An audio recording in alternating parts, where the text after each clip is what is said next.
Bonjour et bienvenue sur le blog aularge.eu. Nous voici déjà au 4e dimanche de l'Avent, et donc le dernier article consacré à nos prophètes. Avec Michée, nous remontons encore un peu le cours du temps. 50 ans le séparent du prophète Sophonie et plus d'un siècle de l'exil de Jérémie et de Baruch. Michée est un contemporain du prophète Isaïe, sans doute plus connu de nous.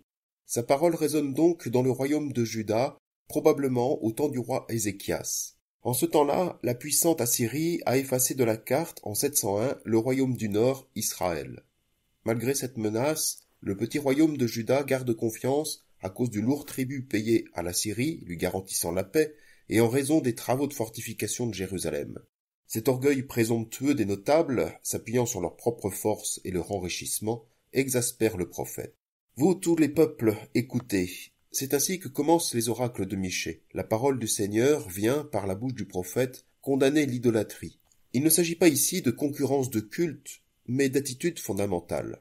Comme beaucoup de prophètes, Michée a l'intuition et la conviction que l'idolâtrie mène à la ruine.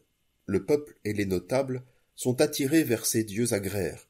Ils représentent l'illusion de la réussite immédiate et rétribuée, faisant la richesse des uns ruinant les autres. Le tout de suite payant et coûteux de nos idoles d'aujourd'hui. À ce propos, Michée disait « Ces chefs jugent pour un cadeau, ces prêtres enseignent pour un salaire, ces prophètes pratiquent la divination pour de l'argent. » Offrir le meilleur et donc onéreux sacrifice peut assurer la richesse dont on a plus envie que besoin.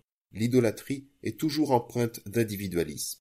Effectivement, face à ces croyances saisonnières et marchandes, et face à des croyants plus avides que généreux, que peut représenter un Dieu qui, jadis, a fait sortir son peuple d'Égypte, un Dieu des pauvres et des esclaves? Pour Michée, cela ne fait aucun doute, une telle attitude de mépris ne peut conduire qu'à la ruine. C'est pourquoi, disait-il, à cause de vous, Jérusalem sera un monceau de décombres. Si du fait des hommes, la ruine est inévitable, grâce à la fidélité de Dieu, sa rédemption est assurée. Ainsi tu accordes à Jacob, disait-il, ta fidélité, à Abraham ta faveur comme tu l'as juré à nos pères.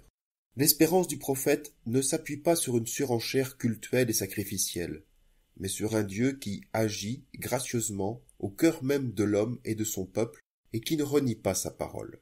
Michée annonce ainsi la venue d'un sauveur envoyé par le Seigneur.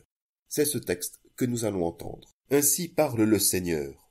Toi, Bethléem Ephrata, le plus petit des clans de Juda, c'est de toi que sortira pour moi celui qui doit gouverner Israël. Ses origines remontent aux temps anciens, aux jours d'autrefois. Mais Dieu livrera son peuple jusqu'au jour où enfantera celle qui doit enfanter, et ceux de ses frères qui resteront rejoindront les fils d'Israël. Il se dressera, et il sera leur berger par la puissance du Seigneur, par la majesté du nom du Seigneur son Dieu. Ils habiteront en sécurité, car désormais il sera grand jusqu'au lointain de la terre, et lui-même il sera la paix. L'oracle de Michée annonce une victoire, l'avènement d'un roi capable de relever Juda. Cependant l'ordre logique des choses est bouleversé. Jérusalem, la capitale royale, est détrônée au profit d'une bourgade, Bethléem. Le salut ne vient pas d'une ville munie de remparts, d'un palais ou d'un temple. Le Seigneur lui a préféré un simple village ouvert et paisible, nommé Bethléem. Son nom en hébreu, Bethléem, signifie maison du pain. C'est à la fois un terme qui désigne une abondance, le blé nécessaire, mais aussi une indispensable fraternité que représente le terme de maison. Le village est donc un véritable symbole. L'abondance du blé est liée à la capacité de bâtir ensemble une maison. Ephrata signifie aussi féconde. Évidemment, le choix de Bethléem évoque aussi l'emblématique roi David de jadis. L'annonce de l'avènement d'un roi berger qui conduit son peuple nous renvoie donc à David, ce jeune berger choisi par Dieu pour devenir roi. Il est la figure idéalisée du monarque dans la Bible. Mais cet idéal ne tient pas à ses conquêtes militaires ni à ses richesses, mais à son humilité face au Seigneur. Il est celui qui refuse d'entrer dans le cercle de la vengeance, de la violence gratuite. Il est le roi qui pleure la mort de ses ennemis et qui sait se reconnaître pécheur. Ce roi humble et berger juste est celui que les Écritures désignent comme le serviteur du Seigneur. Un nouveau David est attendu, tout aussi humble et choisi par le Seigneur. un roi qui apporte le salut non dans la rancune, mais dans la paix. Cette paix, ce shalom, n'est pas seulement un temps sans combat et sans guerre. Le terme implique les dimensions de plénitude, de réconfort, de sérénité, de quiétude. La paix est ainsi synonyme de bénédiction divine. Voici que vient un temps de justice où la grâce de Dieu abonde et déborde dans la petitesse d'une naissance. L'espérance est la présence d'un salut que Dieu dépose, présent fragile, en nos mains.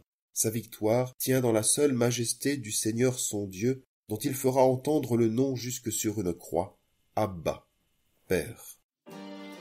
Voilà, c'était notre dernier épisode consacré aux prophètes de l'Avent. Je vous donne rendez-vous très bientôt. Bonne semaine à vous tous, en compagnie de la parole de Dieu.